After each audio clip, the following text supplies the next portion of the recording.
Hey guys, update time. This is Sunday, November 20th. Last night we had a little bit of sleet, a little bit of snow mix.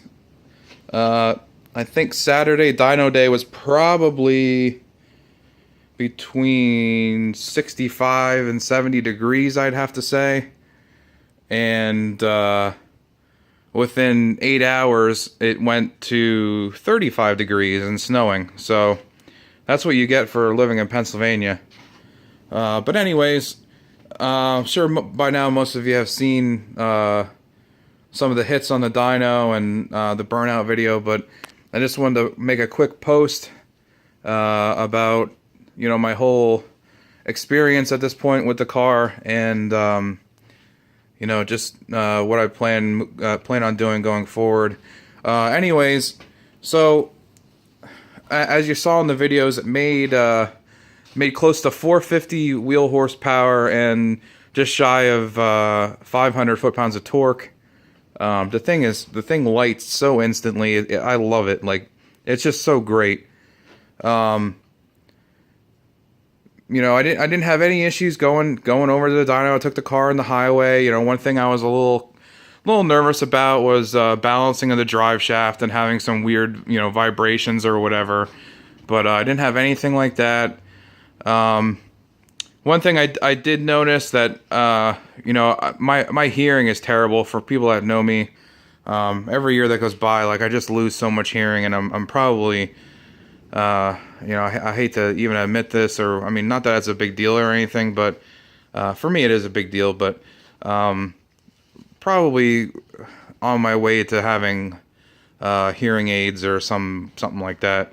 But anyways, like, it's hard for me to, I guess what I'm trying to say is the worst part about my hearing at this point is I guess, like, when you lose I'll compare it to this, like, when you lose vision, you have poor, like, depth perception.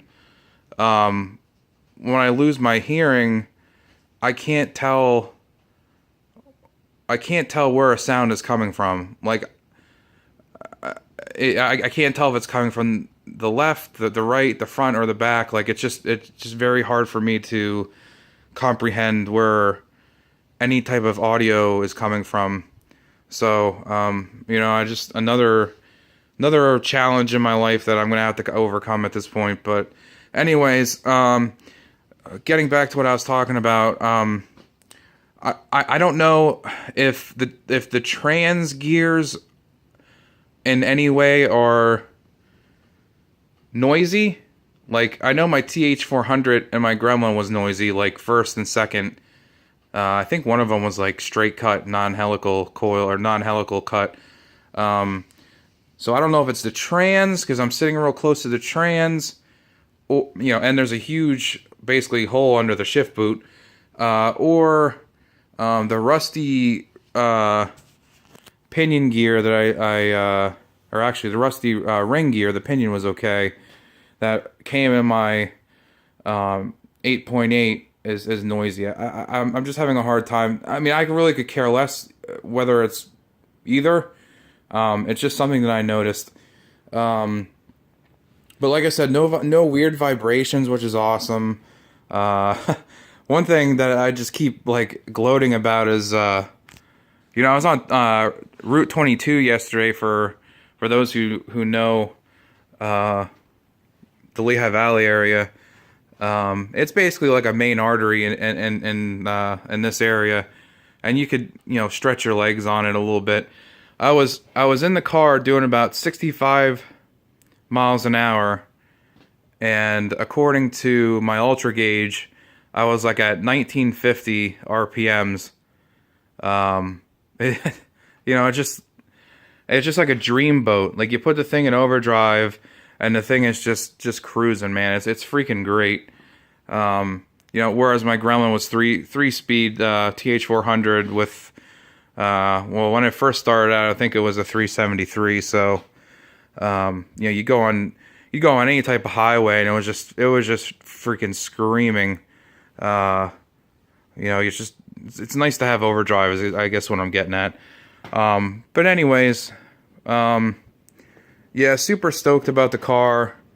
I just love it. I mean, Matt was able to get the narrow bands working, so just cruising around. The thing is constantly trimming and correcting and getting as close to stoic as it can. It's just great. I mean, it's more than I ever wanted. I mean, it's just a great car. I love the way it looks. I love the wheels on it, even though they're just like rinky-dink steelies. I love how fast the turbo lights. It's effort. Like trying to do a burnout is effortless. It's just more than I ever wanted. So basically, at this point, with the weather being the way it is, I'm not sure how much more I'm going to take it out until I address a few things. I did find out. I think I found out what this whole brake disaster was stemming from. Yesterday before I left, I wanted to get under the car and make sure I had all the suspension components tight. Sorry, Josh. I mean, I guess I should have done that before we drove the thing for an hour and a half a couple weekends ago. Anyways, I got under the car to check to see if I tightened all the suspension, like torque links and lower control trailing arms and stuff like that. And when I got under there, I saw the passenger side rear caliper area was kind of wet, and I'm like, what the hell? I'm like, is that just from bleeding the damn thing and dripping, brake fluid all over the place? And then I looked, and I followed the hard line that runs over to the rear, to the brake hose, and it was loose. I was like, what the hell? And I looked at the fitting that threads into the actual Ford brake hose, and the shoulders of the fitting were like rounded off. And I was like, well, I know I didn't do that. So I'm looking around, and here, when the rear spring is compressed, it's been basically unthreading that. It's been hitting the shoulder of the fitting and unthreading the fitting. I touched the hard line that was going into the brake hose, and the thing was probably like a turn away from coming out. And I was like, you gotta be kidding me. So, needless to say, I unbolted it from the mount that I made for it, and zip tied it to the rear axle tube until I can address the suspension in the rear, which I was planning on doing anyway. So, that's kind of that. It's just kind of like a weird freaking thing. Like, I know I went over the fittings a whole bunch of times. Know I tightened that fitting, but from like raising the car up and lowering the car and driving it around, and every time the suspension unloaded and loaded in the back, it was twisting that fitting. So I'm kind of crossing my fingers that was it. Obviously, I'm gonna have to rebleed the whole thing now, just because at some point I'm sure the air got into that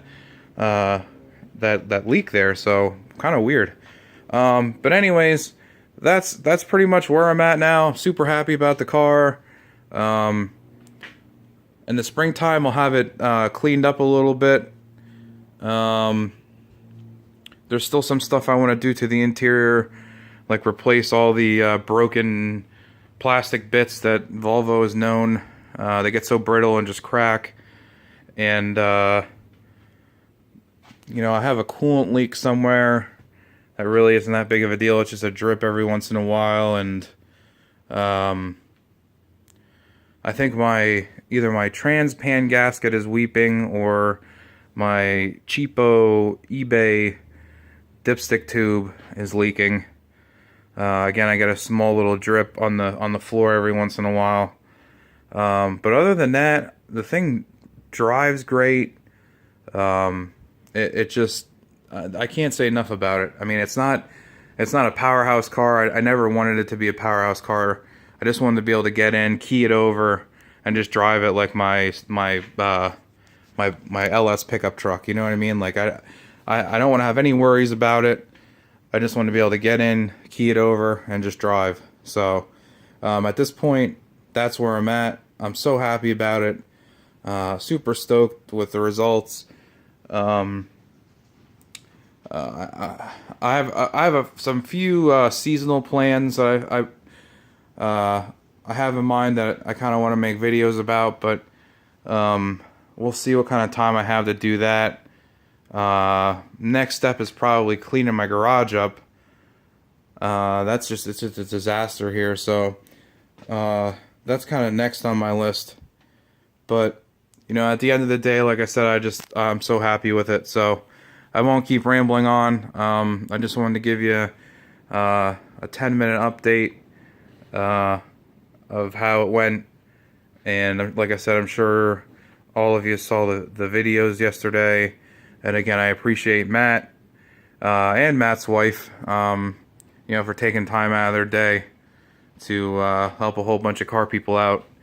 It's great. I mean, there's nothing more I can say other than, you know, they give up a lot of their own personal time to deal with car guy crap.